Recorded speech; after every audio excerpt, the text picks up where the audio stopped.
এতিয়া আমাৰ গৃহস্থী ঘৰখনত বিশেষকৈ আইসকলৰ দ্বাৰা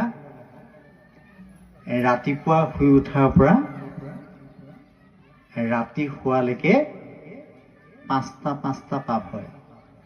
কৃষ্ণ কপু জিলে পূজা সমস্তৰে হয়, পৃথকে পূজিলে পূজা কেহু নপাৱ। এই দশইন্দ্ৰিয় শৰীৰটোৱে এক কৃষ্ণক সেৱা পূজা নমস্কাৰ কৰাৰ লগে লগে ৩৩ কোটি দেৱতাক সেৱা কৰা হ'ব। আমি যে পিতৃ শ্ৰাদ্ধ পাতো, পিতৃ মাতৃৰ শ্ৰাদ্ধ আমি পাতিব লাগে পিতৃ মাতৃ জীৱন্ত অৱস্থাত। আৰু পিতৃ মাতৃ বিয়োগৰ পাছত আমি একাদশ দ্বাদশলৈকে যিটো আমাৰ গৃহশুদ্ধি কৰ্ম সেইখিনি কৰি তাৰ পাছত বছৰেকীয়া পতাৰ প্ৰয়োজন নাই। ধৰ্ম কথন ভাগৱত ধৰ্মই আমাক কি কয় আমি তালৈ গৈছোঁ। হে ৰাম দ্বিতীয় স্কন্ধৰ কথা শুনিও চুকে, নিপতিৰ প্ৰশ্ন পাছে শুনি মুনি সুকে। অ কৃষ্ণ পদ পংকজক হৃদয়ত ধৰি, দিলন্ত সিদ্ধান্ত তাংক সাধুৰ বাদ কৰি। ধন্য নৰ প্ৰতিমতি উত্তম তোমাৰ, পুছিলা যিটো কথা সংসাৰ সাৰ। এই মুখ্য ৰৈ অহা ধন ইটো জগত হিত, লভিলা মুকুতি যিটো তাহাৰো বাঞ্ছিত। নাহি জ্ঞান যাৰ জাতি ধৰ্ম মাত্ৰ কৰে, নিতে বলি বিশ্ব পাঞ্চ যজ্ঞ আচৰে। অ তাহাৰ শ্ৰোতব্য কথা আছে অসংখ্যাত, হৰি বিমুখৰ হুৱে ব্যৰ্থে আয়ু পাত।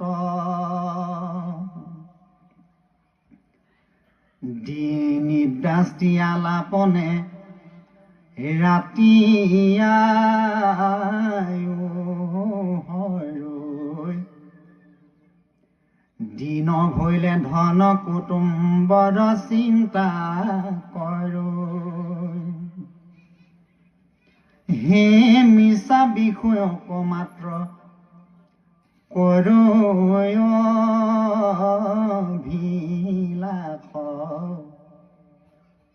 সিহেতু নেদেখৈ নৰে হি আপোনাৰ নাশ। এতিয়া ভাগৱত ধৰ্মত বিশেষকৈ আমি গৃহস্থী ঘৰখন চলিব পৰা ইয়াত কেইটামান সুন্দৰ কথা কৈছে, আৰু এই কথাকেইটা যদি আমি ব্যৱহাৰিক জীৱনত পালন কৰোঁ, ভাগৱত ধৰ্ম আমাৰ আধা পালন কৰা হৈ যাব। কোনকেইটা? যে নাহি জ্ঞান যাৰ জাতি ধৰ্ম মাত্ৰ কৰে, নিতে বলি বিশ্ব পাঞ্চ যজ্ঞক আচৰে। এতিয়া আমাৰ গৃহস্থী ঘৰখনত বিশেষকৈ আইসকলৰ দ্বাৰা ৰাতিপুৱা শুই উঠাৰ পৰা ৰাতি শোৱালৈকে পাঁচটা পাপ হয়। আইসকলে মন দি শুনিব, ভাগৱতলৈ যে আহিলে এইকেইটা আপোনালোকে লৈ যাওক, ব্যৱহাৰিক জীৱনত পালন কৰিব এইকেইটা, তেতিয়াহে লাভ হ'ব দেই। এই 5টা পাপ হৈছে 5টা পাপ হয়, আৰু 5টা পাপৰ কাম আমি 5টা যজ্ঞ কৰিব লগা হয়। যজ্ঞকেইটাও মই কৈ থৈ যাম। এতিয়া 5টা পাপ, এই জলকুম্ভ চুলীয়া বাহনী ঢেঁকী পতা, গৃহস্থৰ ঘৰে এহি সোণা পাণ ছগোটা। প্ৰথমটো পাপ কি হয়? জলকুম্ভ। কলহত বা টিঙত পানী আনি যেতিয়া আমি গৰম কৰোঁ, চকুৰে মনিব নোৱাৰা অসংখ্য বীজাণু ধ্বংস হয়। এইটো প্ৰথম পাপ। দ্বিতীয় পাপটো হৈছে চুলীয়া। চুলীয়া মানে হৈছে জুইশাল। জুইশালত চাউল মুঠি ৰন্ধন কৰাৰ পৰা ধৰি মাছ মৎস্য ৰন্ধন কৰালৈকে পাপেই সিজে। চাউল মুঠি সিজাওঁতে চাউলৰ বহুত কণ মৰে। জুইত যেতিয়া আমি খৰি ভৰাই দিওঁ বহুত পোক পৰুৱা মৰে। আৰু মাছ মৎস্য ৰন্ধন কৰালৈকে সেইখন শ্মশানশাল আৰু এইখন শ্মশানশালৰ মাজত কোনো পাৰ্থক্য নাই। সেইকাৰণে আমি বিশেষকৈ মনুষ্যই পৰাপক্ষত আহাৰ মুঠি সাত্বিক হ'ব লাগে। মাছ মাংস মই এৰি দিবলৈ কোৱা নাই, কিন্তু যদি পাৰে সাত্বিকতা হ'লে ভাল। এইটো হৈছে দ্বিতীয় পাপ। তৃতীয় পাপটো হৈছে বাহনী। বাহনীয়ে যেতিয়া ঠাই সাৰে, ঠাই সাৰোঁতে বসুমতী আঁচুৰ খাই বহুত পোক পৰুৱা মৰে। এইটো হৈছে তৃতীয় পাপ। 4 নম্বৰ পাপটো হৈছে ঢেঁকী। ঢেঁকীত যেতিয়া ধান বানে, ধানৰ বহুত কণ মৰে। এতিয়া বাৰু ঢেঁকী নাই, মিলত খুন্দে, হ'লেও একেটাই। আৰু 5 নম্বৰ পাপটো হৈছে পতা। পতাত সৰিয়হ বটাৰ পৰা ধৰি মছলা বটালৈকে তাত বহুত কণ মৰে। এতিয়া আইসকলৰ সস্তা হৈ গ'ল, মিক্সি ওলাল নহয়, চিটকৈ মাৰি দিলে হৈ যায়।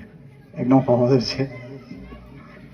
গতিকে আইসকলৰ দ্বাৰা ৰাতিপুৱা শুই উঠাৰ পৰা ৰাতি শোৱালৈকে এই 5টা পাপ হৈ থাকে। অকল আইসকলৰ নহয়, কিছুমান গৃহততো আই নাই, বাপহেত আছে, বাপৰ দ্বাৰাও হয়।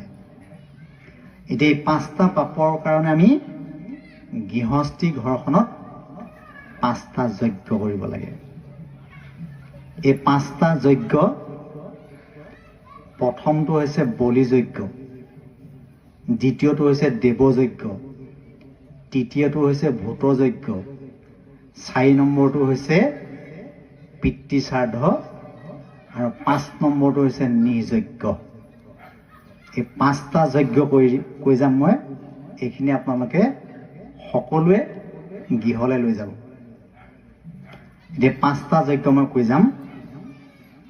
প্ৰথম যজ্ঞটো হৈছে বলি যজ্ঞ।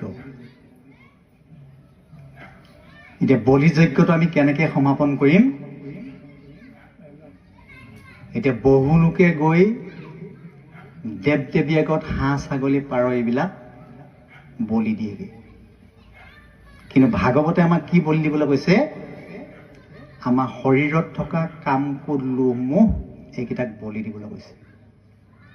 এতিয়া কামৰ প্ৰতীক হিচাপে বলি দিয়েগৈ ছাগলী, ক্ৰোধৰ প্ৰতীক হিচাপে বলি দিয়ে মহ, লোভৰ প্ৰতীক হিচাপে বলি দিয়ে হাঁহ, আৰু মোহৰ প্ৰতীক হিচাপে বলি দিয়ে পাৰ চৰাই।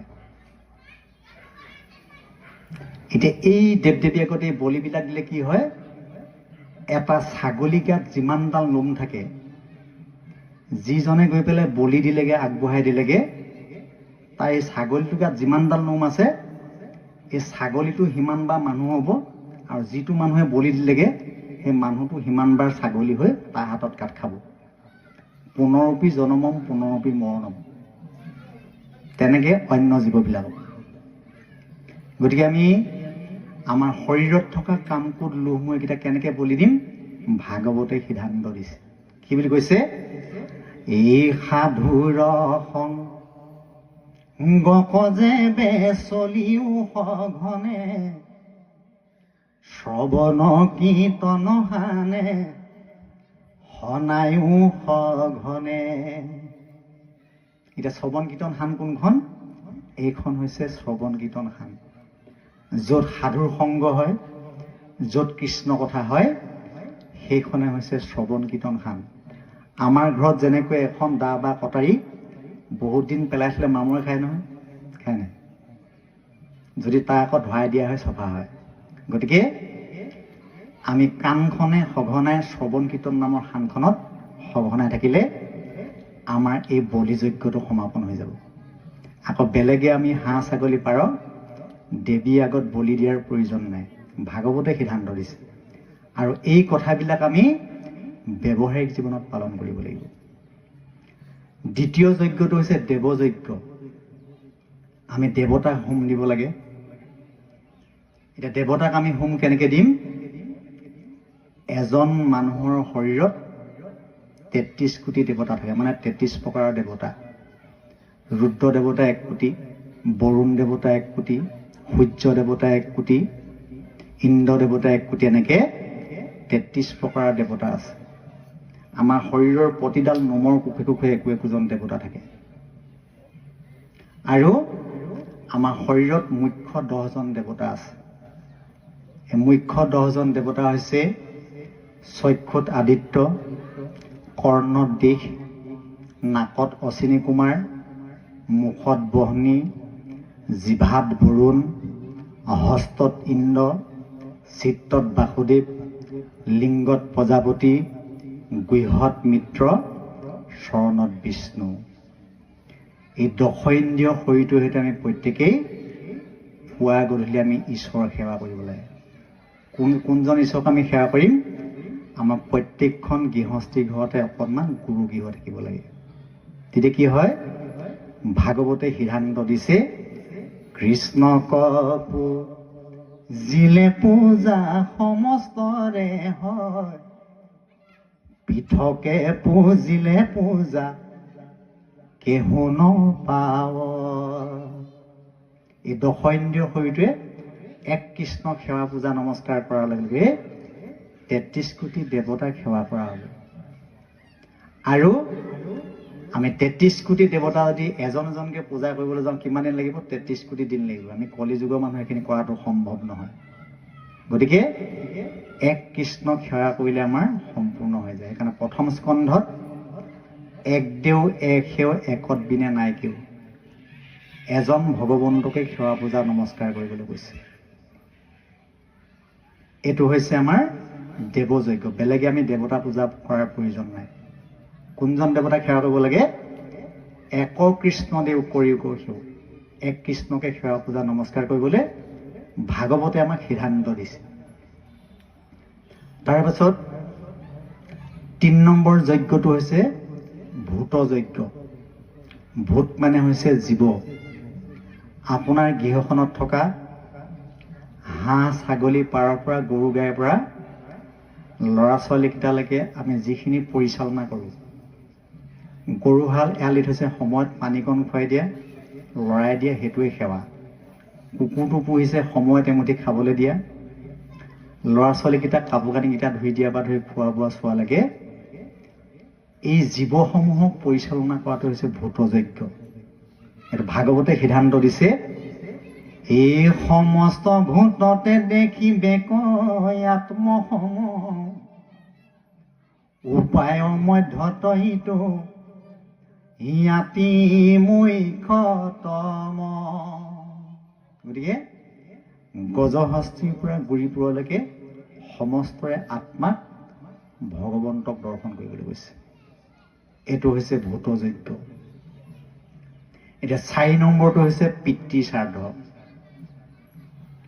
এইটো আজি মই লৈ যাম, যদি কাৰোবাৰ প্ৰশ্ন থাকে প্ৰশ্ন কৰিব পাৰিব। আমি যে পিতৃ শ্ৰাদ্ধ পাতো, পিতৃ মাতৃৰ শ্ৰাদ্ধ আমি পাতিব লাগে পিতৃ মাতৃ জীৱন্ত অৱস্থাত। আৰু পিতৃ মাতৃ বিয়োগৰ পাছত আমি একাদশ দ্বাদশলৈকে যিটো আমাৰ গৃহশুদ্ধি কৰ্ম সেইখিনি কৰি তাৰ পাছত বছৰেকীয়া পতাৰ প্ৰয়োজন নাই।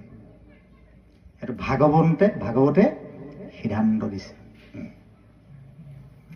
এতিয়া পিতৃ শ্ৰাদ্ধ কেনেকৈ কৰিব লাগে এই কথাকেইটা সুন্দৰকৈ ভাগৱতৰ 10ম স্কন্ধত কৃষ্ণই যেতিয়া কংসক বধাৰ পাছত বসুদেৱ দৈৱকীক পোতাশালৰ পৰা মুক্ত কৰি আনিছে, তেতিয়া কৃষ্ণই পিতৃ মাতৃক কৈছে,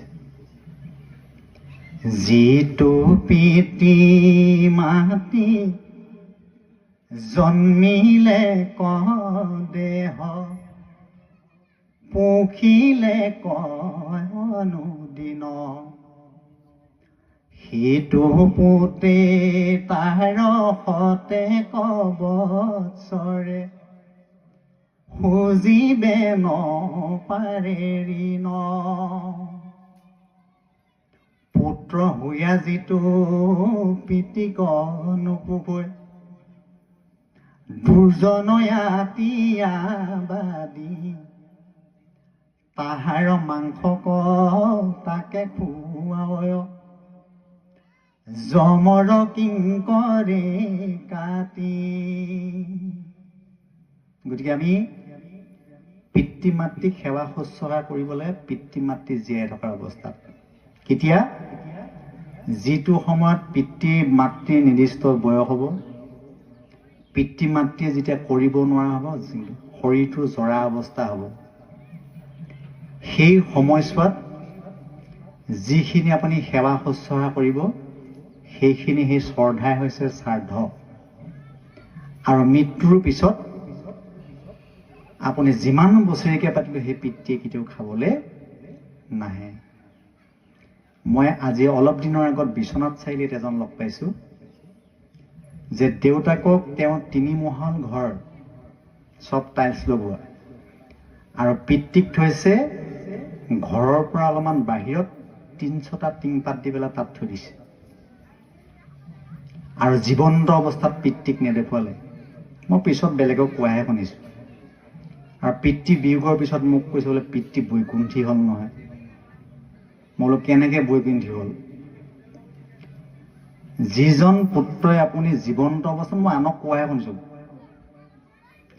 যে যিজন পুত্ৰই পিতৃক জীৱন্ত অৱস্থাত যিটো আপুনি ঘৰ বনালে ঘৰটোত ৰাখিব নোৱাৰিলে, কিজানি ঘৰটো অসুচি হয় বুলি ক'ত ৰাখিছে?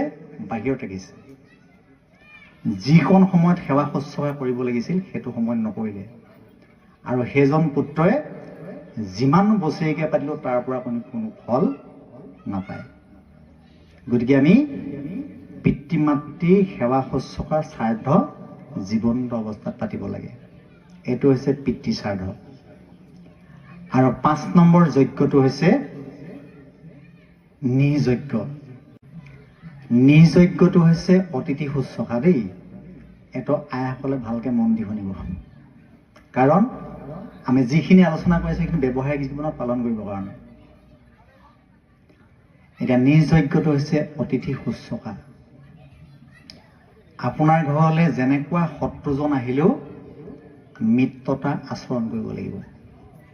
আৰু এই কথাকেইটা সুন্দৰকৈ উল্লেখ কৰিছে ভাগৱতৰ 8ম স্কন্ধ, যেতিয়া দেৱতা আৰু অসুৰৰ মাজত যুদ্ধ হৈ আছিল সমুদ্ৰ মন্থনৰ পাছত, দেৱতাই যেতিয়া অসুৰে যেতিয়া অমৃত পান কৰিবলৈ নাপালে, দেৱতা আৰু দানৱৰ মাজত যুদ্ধ হৈ আছিল।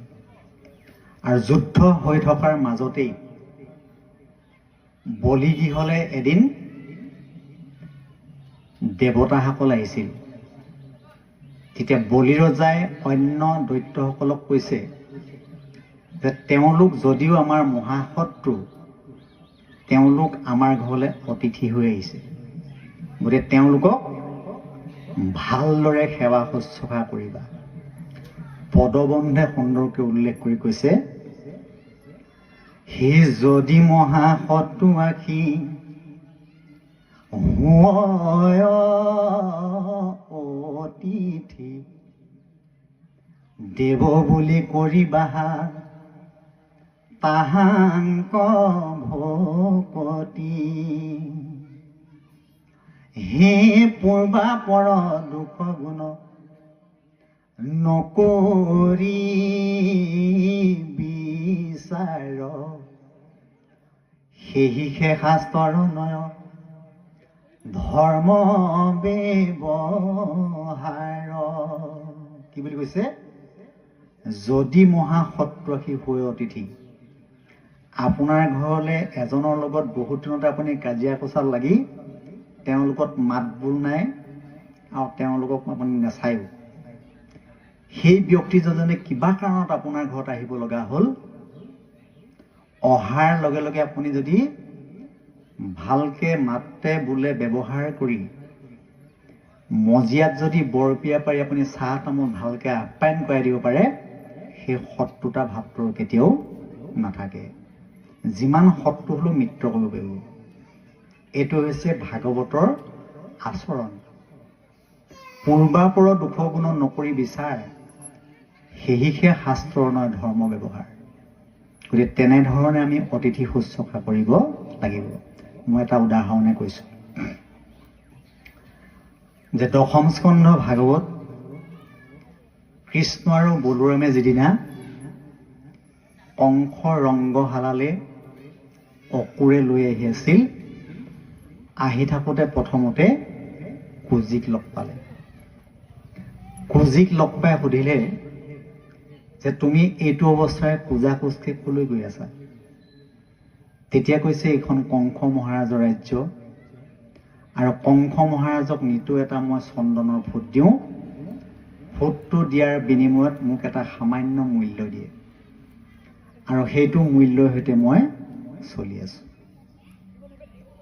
তেতিয়া আমাক এটা ফুট দিবানে বুলি কোৱাত কুজিয়ে কৃষ্ণৰ কপালত এটা চন্দনৰ ফুট দিলে, আৰু ফুটটো দিয়াৰ লগে লগে কুজি কোচটোত এটা ভুকু মাৰি দিলে। তেতিয়া কুজি এগৰাকী 16 বছৰীয়া যুৱতী হৈ গ'ল। তেতিয়া বলোৰামে ভাবিছে মোৰ ভাই অলপ নহয়, চুই দিয়াৰ লগে লগে যুৱতী হৈ যায়। তাৰ পাছত আগবাঢ়ি গৈ আছে, গৈ গৈ কৃষ্ণই লাহেকে ফটা বস্ত্ৰ পিন্ধি পেলাই এঘৰ গৃহস্থৰ ঘৰলৈকে সোমাই গ'ল। গৃহস্থই নাজানে ভগৱন্ত গৈছে বুলি। আৰু বলোৰামক ক'লে মই যিটো অভিনয় কৰিম তুমি কৰিব নোৱাৰা, তুমি আঁতৰৰ পৰা চাই থাকিবা।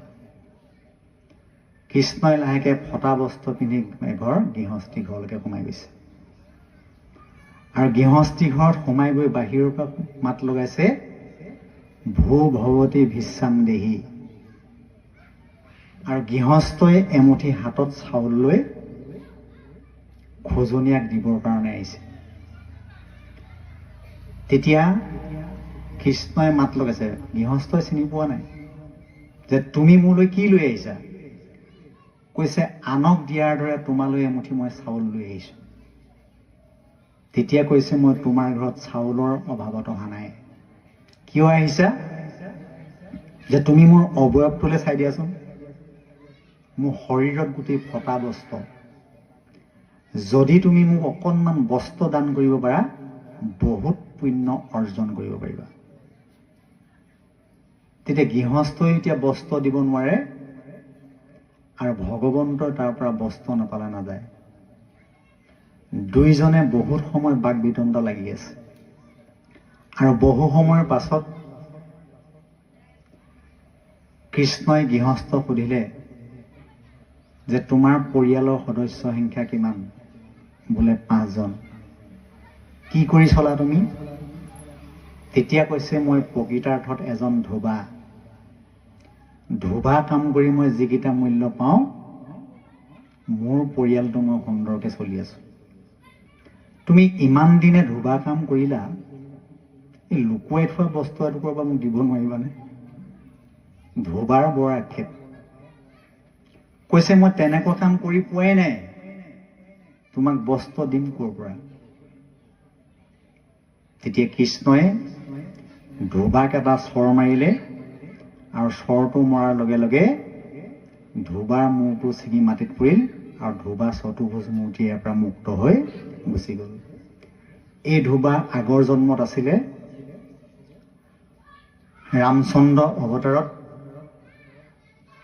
ৰামচন্দ্ৰই যেতিয়া ৰাৱণক বধ কৰি সীতাক উদ্ধাৰ কৰি লৈ আহিছিল, লৈ অহাৰ 3 দিনৰ দিনা ৰামচন্দ্ৰ যেতিয়া ৰজা হ'ল, ঘোঁৰা পিঠিত উঠি পেলাই গধূলি গধূলি মানে প্ৰজাসকলনো মোৰ বিষয়ে কি আলোচনা কৰিছে, এইবিলাক মানে চোৰাংচোৱা হৈ পেলাই ৰামে শুনি আছে। আৰু এহাল ধোবা-ধুবুনি ইমান কাজিয়া লাগিছে, ধোবাই ধুবুনিক কৈছে, মই সেই ৰামচন্দ্ৰ নহয়, ৰাৱণে নিয়াৰ পিছত তোক আকৌ মই ঘৰত আহি পেলাই ৰাখিম, এনেকুৱা খুব বেয়া বেয়াকৈ গালি পাৰিছে। তেতিয়া ৰামচন্দ্ৰৰ সেই কথাষাৰ কাণত পৰাৰ লগে লগে পিছদিনা ৰামচন্দ্ৰই সীতাক লক্ষ্মণৰ হতুৱাই দণ্ডুকা বনত বনবাস দিয়াই দিলে। সেই ধোবাৰ ধাৰটো থাকি গ'ল। পিছৰ জন্মত কংসৰ কাপোৰ ধোৱা ধোবা হিচাপে জন্মগ্ৰহণ কৰিলে, আৰু সেইটো জন্মত কৃষ্ণই ধোবাক মুক্ত কৰি দিছে। গতিকে অতিথি আপোনাৰ গৃহত কোনটো ৰূপত আহিছে আপুনি ধৰিব নোৱাৰিব। কোনোবা হয়তো খোজনীয়া হৈ আহিব, কোনোবাই বাইচাইকেল লৈ আহিব, কোনোবাই মটৰচাইকেল লৈ আহিব, কোনোবাই হয়তো দামী গাড়ী লৈ আহিব পাৰে। যদি পাৰে দান, নহ'লে কিন্তু বাক্যৰেও সমিধান কৰিব পাৰি। আৰু পদবন্ধে কথাকেইটা সুন্দৰকৈ উল্লেখ কৰিছে। হে বস্তক খুজিলা, ধোবা গালি দিলা,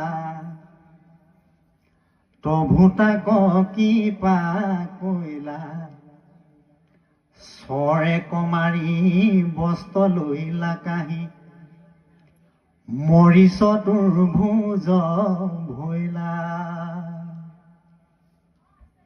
এতিয়া পঞ্চযজ্ঞ আৰু পঞ্চসোণা পাতত এই কথাখিনি আমি প্ৰত্যেকখন গৃহস্থীৰ ঘৰতে আমি ব্যৱহাৰ কৰিব লাগিব। আৰু পঞ্চসোণা পাতক আৰু পঞ্চযজ্ঞ আমি বেলেগে পতাৰ প্ৰয়োজন নাই। যিখন গৃহত পুৱা গধূলি ঈশ্বৰ সেৱা ভকত সেৱা হৈ থাকে, সেইখন গৃহৰ ভক্তিয়ালয় বুলি কৈছে। আৰু যিখন গৃহত পুৱা গধূলি যিমানেই ধনী নহওক, যদি পুৱা গধূলি ঈশ্বৰ সেৱা ভকত সেৱাৰ ব্যৱস্থা নাই, সেইখন গৃহ সৰ্পৰালয় বুলি কৈছে। এতিয়া কলি যুগত আমি দুখময়ে গৃহখন সুখেৰে পাৰ কৰিবলৈ হ'লে প্ৰত্যেকৰ গৃহতে অকণমান গুৰু আসন আৰু পুৱা গধূলি ঈশ্বৰ সেৱা কৰাটো আমাৰ নিতান্তই প্ৰয়োজন। এইটোৱে হৈছে ভাগৱত ধৰ্ম। ভাগৱত ধৰ্ম বুলিও বেলেগে নাই। আৰু এই কথাকেইটা সুন্দৰকৈ উল্লেখ কৰিছে যে কৃষ্ণই যেতিয়া অসুৰসকলক নিধন কৰিছিল, এই শ্ৰৱণ কীৰ্তন জৈত নকৰে কৃষ্ণৰে, প্ৰত্যেকে ৰাক্ষসী গণে বিঘিনি আচৰে। যিখন গৃহত পুৱা গধূলি চাকি বন্তি নজ্বলায়, গুৰু সেৱা নকৰে, সেইখন গৃহৰ মানুহবিলাকৰ হৃদয়ত অসুৰবিলাকে বাঁহ লয়। কোনবিলাক অসুৰ? অৰিষ্টাসুৰ, পলম্বাসুৰ, বম্বাসুৰ, অঘাসুৰ, বকাসুৰ, অসুৰবিলাকৰ নাম শুনিছে নহয়? এইবিলাকে হৃদয়ত বাঁহ লয়। সেইখন গৃহত কি হয়? বাপেকৰ কথা পিতেকে নুশুনে, মাকৰ কথা জীয়েকে নুশুনে, শাহুৱেকৰ কথা বোৱাৰীয়েকে নুশুনে, অশান্তি অশান্তি। সেই অসুৰবিলাকে বাঁহ লয়। গতিকে সেই অসুৰবিলাক আমি নিধন কৰিবলৈ হ'লে যিখন গৃহত পুৱা গধূলি ঈশ্বৰৰ সেৱা ভকত সেৱা হৈ থাকে, সেই অসুৰবিলাকে সেই হৃদয়বিলাকত বাঁহ ল'ব নোৱাৰে। এই কথাকেইটা যদি আমি ব্যৱহাৰিক জীৱনত পালন কৰোঁ, গুৰু সেৱা ভকত সেৱা যদি কৰি থাকিব পাৰোঁ, ভাগৱত ধৰ্ম আমাৰ আধা আধি পালন কৰা হৈ যাব। এই কথাখিনি সুন্দৰকৈ উল্লেখ কৰিছে।